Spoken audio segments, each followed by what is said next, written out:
Hi all, ಹೇಗಿದ್ದೀರಾ? Wish you all a very happy new year. ಹೊಸ ವರ್ಷ ಹೇಗೆ ನಡೀತಿದೆ? ಹೊಸ ವರ್ಷಕ್ಕೆ ಕೇಕ್ ಇದ್ದರೆ ಚೆನ್ನಾಗಿರುತ್ತಲ್ವ?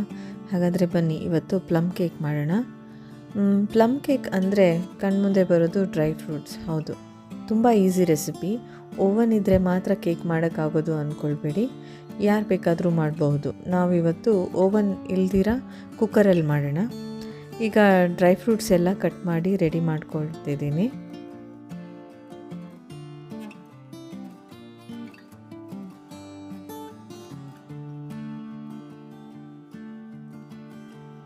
ಈಗ ಡ್ರೈ ಫ್ರೂಟ್ಸ್ನ ಸೋಕ್ ಮಾಡ್ಕೊಳ್ಳೋಕ್ಕೆ ಆರೆಂಜ್ ಜ್ಯೂಸ್ ಯೂಸ್ ಮಾಡ್ತಾಯಿದ್ದೀನಿ. ನೀವು ಆರೆಂಜ್ ಅಥವಾ ಗ್ರೇಪ್ಸ್ ಅಥವಾ ಪ್ರೊಮೊಗ್ರಾನೆಟ್ ಜ್ಯೂಸ್ ಯಾವುದಾದ್ರೂ ಯೂಸ್ ಮಾಡ್ಬೋದು. ಈಗ ಆರೆಂಜ್ ಜ್ಯೂಸಲ್ಲಿ ಎಲ್ಲ ಡ್ರೈ ಫ್ರೂಟ್ಸ್ನ ಸೋಕ್ ಮಾಡಿ ಒಂದು 2 to 3 hours ಸೋಕ್ ಮಾಡ್ತಾಯಿದ್ದೀನಿ. ಎಷ್ಟು ಹೊತ್ತು ಸೋಕ್ ಮಾಡ್ತೀವಿ ಅಷ್ಟು ಚೆನ್ನಾಗಿರುತ್ತೆ. ಟೂಟಿ ಫ್ರೂಟಿ ಕೂಡ ಆ್ಯಡ್ ಮಾಡ್ಕೊಳ್ತಾ ಇದ್ದೀನಿ. ಈಗ ಇದನ್ನು ಒಂದು ಕಡೆ ಆರೆಂಜ್ ಜ್ಯೂಸ್ ಜೊತೆ ಮಿಕ್ಸ್ ಮಾಡಿಬಿಟ್ಟು ಒಂದು ಕಡೆ ಇಟ್ಬಿಡಿ. ಈಗ ನಾವು orange juice soaked dry fruits ಒಂದು ಸೈಡಲ್ಲಿ ಇಟ್ಟಿದ್ದೀವಿ. ಈಗ ನಾವು ಸ್ಪೈಸಸ್ ಪೌಡ್ರ್ ಮಾಡ್ಕೊಳ್ಳೋಣ. ಇದಕ್ಕೆ ನಮಗೆ ಚಕ್ಕೆ, ಲವಂಗ ಮತ್ತು ಏಲಕ್ಕಿ ಹಾಕಿ ಪೌಡ್ರ್ ಮಾಡ್ಕೊಳ್ತಾ ಇದ್ದೀನಿ. ಚಕ್ಕೆ ಸ್ವಲ್ಪ ಜಾಸ್ತಿ ಇರಲಿ. ಈಗ ಪೌಡ್ರ್ ರೆಡಿ ಇದೆ. ಈಗ ನಾವು ಶುಗರ್ ಕ್ಯಾರಮೆಲ್ ರೆಡಿ ಮಾಡ್ಕೊಳ್ಳೋಣ. 1 ಕಪ್ ಶುಗರ್ ಹಾಕ್ಕೊಂಡಿದ್ದೀನಿ ಅಷ್ಟೇ, ನೀರೇನು ಹಾಕಿಲ್ಲ. ಲೋ ಫ್ಲೇಮಲ್ಲಿ ಅದನ್ನು ಮೆಲ್ಟ್ ಆಗಕ್ಕೆ ಬಿಡಿ. ಒಂದು ಥಿಕ್ ಕನ್ಸಿಸ್ಟೆನ್ಸಿ ಬರ್ತಾ ಇರಬೇಕಾದ್ರೆ ಒಂದು ಸ್ವಲ್ಪನೇ ನೀರು ಹಾಕ್ಕೊಂಡು ತೆಳು ಮಾಡ್ಕೊಳ್ಳಿ. ತುಂಬ ತೆಳು ಮಾಡ್ಕೋಬೇಡಿ, ಸ್ವಲ್ಪನೇ ನೀರು ಹಾಕಿಬಿಟ್ಟು ಒಂದು ಕ್ಯಾರಮೆಲ್ ಕನ್ಸಿಸ್ಟೆನ್ಸಿಗೆ ಬರೋ ಹಾಗೆ ಮಾಡ್ಕೊಳ್ಳಿ.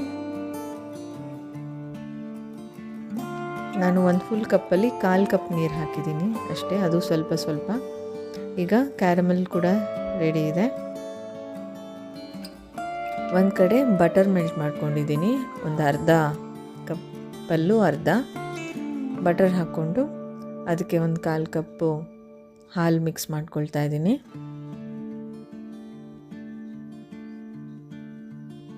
ಈಗ 2 ಕಪ್ಪು ಮೈದಾ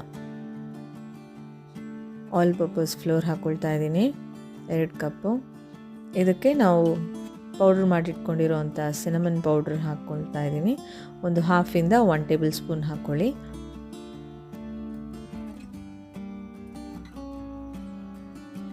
ಈಗ ಕ್ಯಾರಮೆಲ್ ಮಾಡಿಟ್ಕೊಂಡಿರೋದನ್ನ ಹಾಕ್ಕೊಳ್ತಾ ಇದ್ದೀನಿ. ಇದನ್ನು ಸ್ವಲ್ಪ ಮಿಕ್ಸ್ ಮಾಡ್ಕೊಳ್ಳಿ.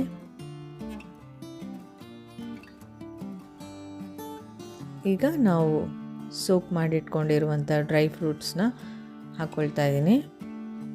ಫಸ್ಟು ಸ್ವಲ್ಪ ಹಾಕ್ಕೊಂಡು ನೀರಾಗುತ್ತಾ ನೋಡ್ಕೊಳ್ಳಿ. ಯಾವಾಗಲೂ ಪ್ಲಮ್ ಕೇಕ್ ಮಾಡಬೇಕಾದ್ರೆ ಕನ್ಸಿಸ್ಟೆನ್ಸಿ ಸ್ವಲ್ಪ ದಪ್ಪನೇ ಇರಬೇಕು. ಸೊ ನಾನು ಇವಾಗೆಲ್ಲ ಹಾಕ್ಕೊಂಡು ಮಿಕ್ಸ್ ಮಾಡ್ಕೊಳ್ತಾ ಇದ್ದೀನಿ. ಇದ್ರದ್ದು ನೀರು ಸಾಕಾಗಲಿಲ್ಲ ಅಂದರೆ ನೀವು ಹಾಲು ಕೂಡ ಮಿಕ್ಸ್ ಮಾಡ್ಕೊಳ್ಬೋದು. ನೋಡಿ, ಇದು ತಿಕ್ಕಾಗಿದೆ. ಇದಕ್ಕೆ ನಾನು ಸ್ವಲ್ಪ ಹಾಲು ಮಿಕ್ಸ್ ಮಾಡ್ಕೊಳ್ತೀನಿ.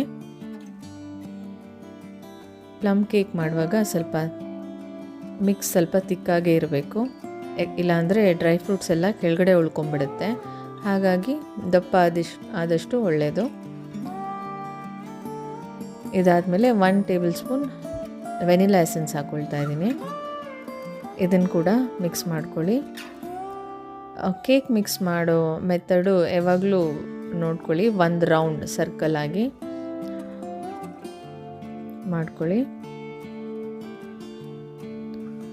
ಸೊ ಇದು ಕೂಡ ಮಿಕ್ಸ್ ಆಗಿದೆ. ಸೊ ನಮ್ಮದು ಕೇಕ್ ಬ್ಯಾಟರ್ ರೆಡಿ ಆಗಿದೆ. ಇನ್ನೊಂದು ಕಡೆ ನಾವು ಓವನ್ನ ಪ್ರೀಹೀಟ್ ಮಾಡ್ಕೊತೀವಲ್ವ, ಹಾಗೆ ಕುಕ್ಕರ್ನ ಕೂಡ ಪ್ರೀಹೀಟ್ ಮಾಡ್ಕೊಳ್ಬೇಕು. ಸೊ ಲೋ ಫ್ಲೇಮಲ್ಲಿ ಕುಕ್ಕರ್ ಆನ್ ಮಾಡಿಕೊಂಡು ಅದಕ್ಕೆ 1 to 1.5 ಕಪ್ ಸಾಲ್ಟ್ ಹಾಕ್ಕೊಳ್ಳಿ. ಇದು ಮೋಲ್ಡ್ ಇಡೋಕ್ಕೆ ರೆಡಿ ಮಾಡ್ಕೊಳ್ತಾ ಇದ್ದೀನಿ. ಈಗ ಕ್ಲೋಸ್ ಮಾಡಬೇಕಾದ್ರೆ ಬಿಸಿಲು ತೆಗೆದಿದ್ದೀನಿ, ಬೆಲ್ಟ್ ಕೂಡ ತೆಗೆದಿದ್ದೀನಿ, ಎರಡೂ ಇಲ್ಲ. ಕ್ಲೋಸ್ ಮಾಡಿಬಿಟ್ಟು ಒಂದು 10 ನಿಮಿಷ ಆನಲ್ಲಿರಲಿ.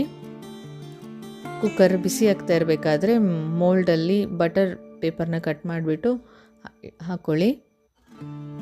ಈಗ ಇನ್ನೇನು ಮೋಲ್ಡ್ ಒಳಗಡೆ ಕೇಕ್ ಬ್ಯಾಟರ್ ಹಾಕಬೇಕು ಅನ್ನುವಾಗ 1 tablespoon baking soda, half tablespoon cooking soda ಇದೆರಡೂ ಹಾಕಿಬಿಟ್ಟು 1 ಟೇಬಲ್ ಸ್ಪೂನ್ ಅದರ ಮೇಲೆ ನೀರು ಹಾಕಿ ಆ್ಯಕ್ಟಿವೇಟ್ ಮಾಡ್ಕೊಳ್ಳಿ. ಆಮೇಲೆ ಅದನ್ನು ಚೆನ್ನಾಗಿ ಮಿಕ್ಸ್ ಮಾಡ್ಕೊಳ್ಳಿ. ಈ ಸ್ಟೇಜಲ್ಲಿ ಚೆನ್ನಾಗಿ ಮಿಕ್ಸ್ ಮಾಡ್ಕೋಬೇಕು. ಈಗಲೂ ನಿಮಗೆ ತುಂಬ ತಿಕ್ ಅನಿಸಿದ್ರೆ ಈಗ ಕೂಡ ಒಂಚೂರು ಹಾಲು ಹಾಕ್ಕೊಂಡು ಮಿಕ್ಸ್ ಮಾಡ್ಕೊಳ್ಳಿ.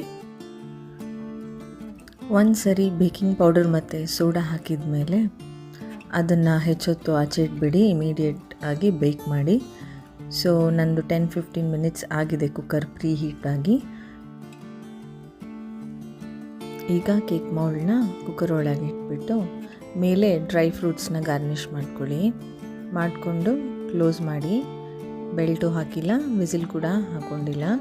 ಲೋ ಫ್ಲೇಮಲ್ಲಿ 40 to 45 ಮಿನಿಟ್ಸ್ ಕುಕ್ ಮಾಡ್ಕೊಂಡಿದ್ದೀನಿ. ಒಂದು ಸರಿ ಚೆಕ್ ಮಾಡ್ಕೊಳ್ಬೋದು ಬೇಕಾಗಿದೆಯಾ ಇಲ್ವಾ ಅಂತ. ಇನ್ನು 5 ಮಿನಿಟ್ಸ್ ಮತ್ತೆ ನೋಡಿ, ಆಮೇಲೆ ತಣ್ಣಗಾಗಕ್ಬಿಡಿ. ಸೊ ನಮ್ಮ ಪ್ಲಮ್ ಕೇಕ್ ಇಲ್ಲಿ ರೆಡಿಯಾಗಿದೆ.